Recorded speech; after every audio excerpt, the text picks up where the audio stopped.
Morning, everyone. Today we are going to see the art of the Middle Age.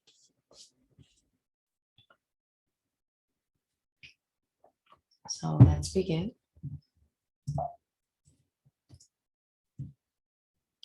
So according to tradition, Jesus, known as the Christ, was born in Bethlehem during the reign of Emperor Augustus. In time, his followers would become so influential in world affairs that our common calendar takes as its starting point the presumed date of Jesus' birth, calling it year one. As a matter of fact, the 6th century calendar makers who devised this plan were wrong in their calculations. Jesus probably was born between 4 and 6 years earlier than they had supposed. But the calendar has nevertheless become standard. So today we are going to see the art of Middle Ages, like after century, based on this, Christianity. Um, so the Roman Empire dominated the Mediterranean region from the 2nd century BCE, later extending its control of Western Europe and the Middle East. But by the 4th century, the empire was crumbling in the West. Christianity was one of the numerous religions in the late Roman Empire, but it quickly became one of the most popular and well-organized. Romans' attitude toward this new cultural force within its borders varied. Often the faith was tolerated, especially since it came to attract an increasing number of wealthy and influential people. At other time, Christians were persecuted, sometimes officially and sometimes by mobs.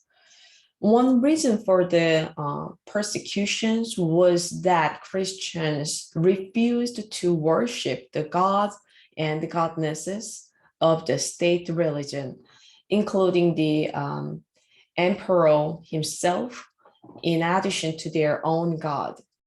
Clearly, such people were a threat to the political stability and well-being of the empire.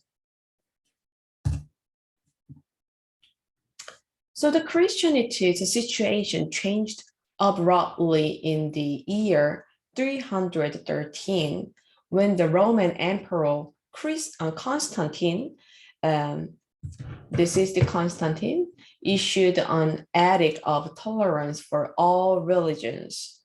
Not only were all faiths now free to practice openly, but also Constantine himself patronized Christianity. While battling his political enemies in 312, Constantine had a vision of a cross with the inscription in the Sign Concord. He interpreted this to mean that following Christian teachings and worship the Christian God would lead him to victory. He won the battle and converted to the Christian faith. So this is the Arch of Constantine in Rome. His triumphal arch is a monument erected to commemorate these victories. It pictures the battle that secured his imperial title, as well as scenes of past emperors' triumphs and the personifications of victory. So this is the detailed image of the Constantine architecture. So the panel picturing Constantine and his court features small stereotyped figures, drapery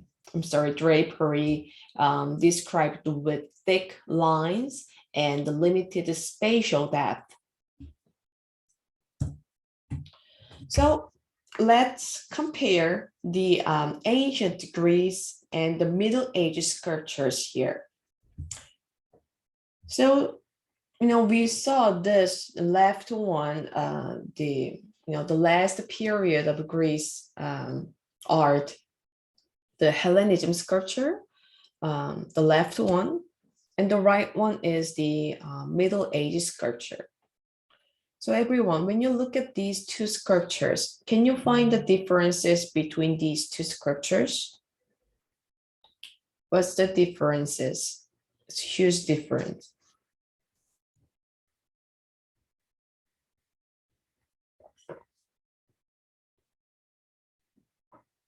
The size and the details. The size and details, yes, very good.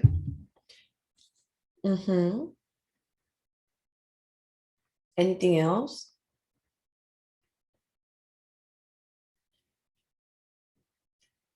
Everyone, can you check the creation date? The left one, the Greek sculpture is made around the 1st century BCE. And the right one, look at the Middle Age art, is created after century. How do you think?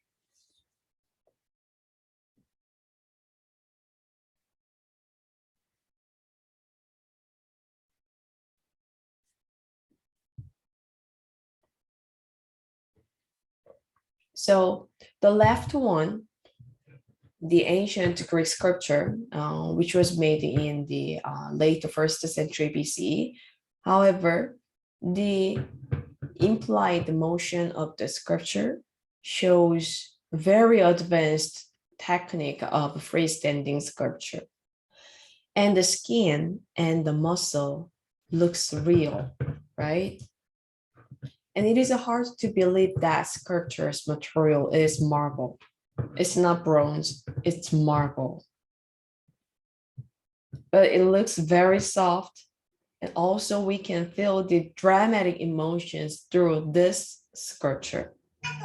So feels like we are in the middle of the happening. Can you believe it? This is made before the century. And on the other hand, let's look at the right sculpture. Now, the Arch of Constantine's sculpture. So it looks like flat sculpture and doesn't show any volumes. Also, all the figures in this sculpture depicted as not realistic and very simple. So it feels like the advanced Greek technique was going back to the Mesopotamia art, even though this is made 400 years later since the left Greek sculpture had been made.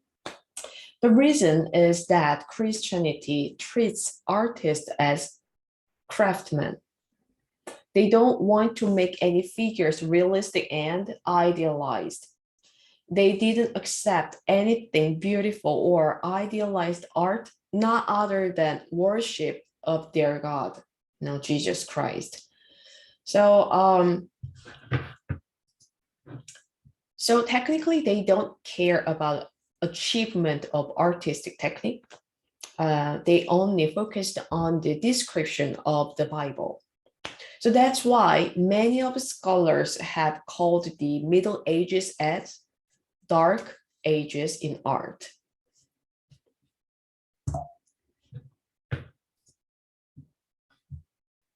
And the same thing was happened in paintings as well. All the stories are about the Christianity for 1,000 years. They described the baby with the same proportion of adult, just to make it smaller. And this is another example of Middle Age painting. Now, you can see the gold circle, right, behind the figures that represents the light. Now, let's compare the ancient Romans painting and the Middle Ages painting. So like the comparison of sculpture, the ancient Romans painting, the left one is very realistic, but the Middle Age painting is simplified. Now we can clearly see the differences and the reason. So the style of art in the Roman Empire had been changed. The beauty of the human body was no longer important for artists. Now art emphasized symbolism and narrative clarity with signs borrowed from pagan art, but repurposed with Christian meaning. The idealized bodies and individualized faces of the classical era had been replaced with stylized figures and generic facial features. However, their architecture techniques of the Middle Age were flourished to build churches. So under Constantine's imperial sponsorship, architects raised a series of large and opulent churches at key locations in the empire. So one of these was Old St. Peter's, built on this spot in Rome, where it was believed that Peter, Jesus' first apostle, had been buried. Christianity from the beginning emphasized congregational worship, and so fundamentally different kind of building was needed, one that could contain a lot of people. A multi-purpose meeting hall called a basilica. And it was the standard building types of Roman architects.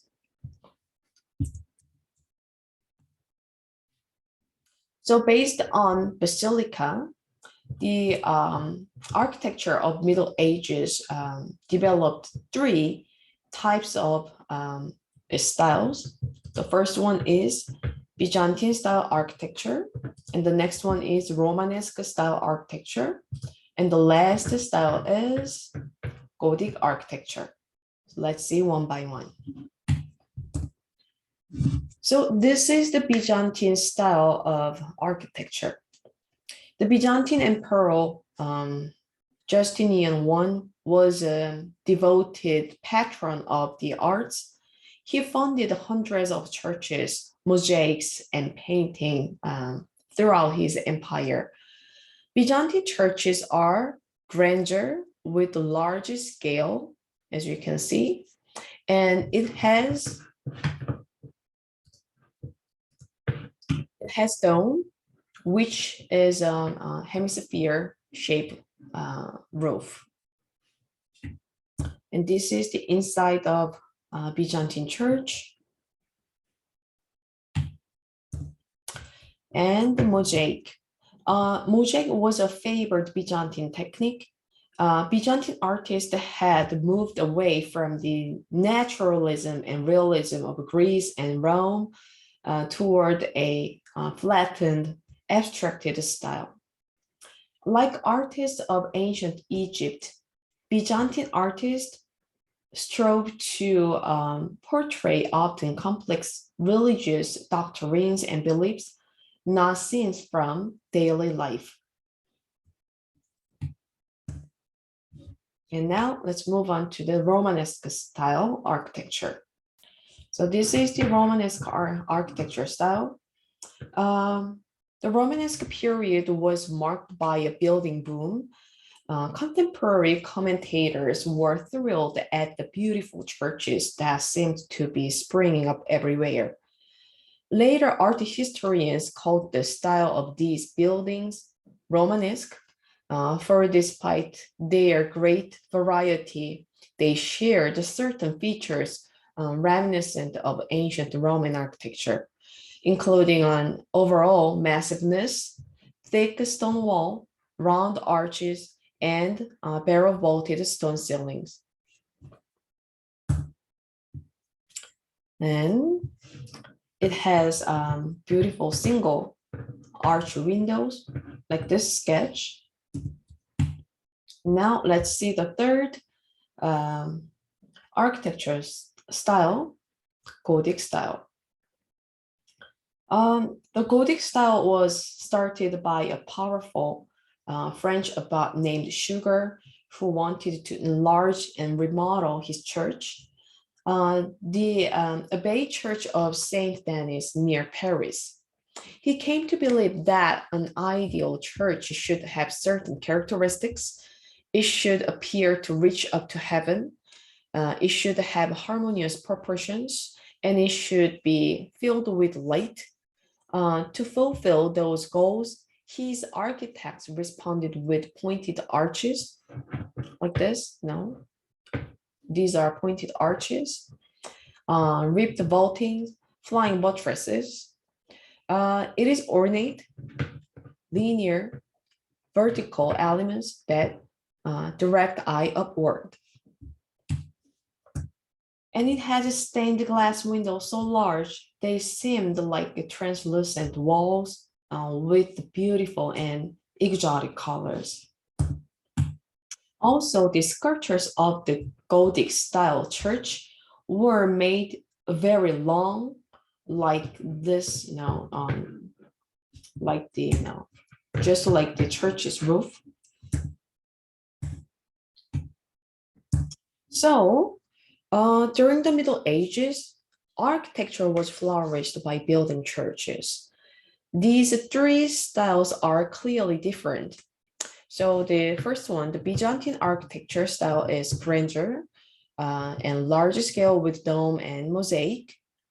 And the Romanesque architecture style is simple and modern with round arch windows.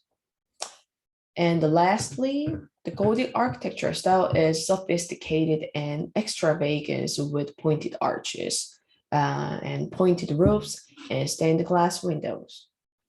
So that's it for this chapter. For better understanding, please read the e-textbook, the Art of the Middle Age parts.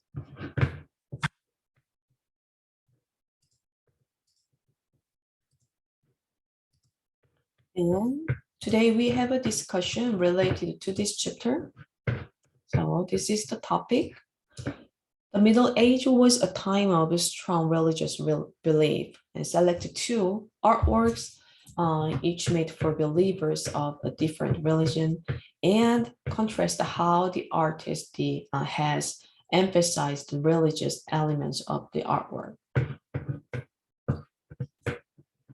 Second.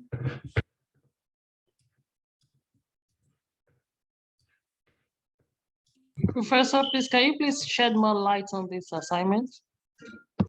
Can you say again?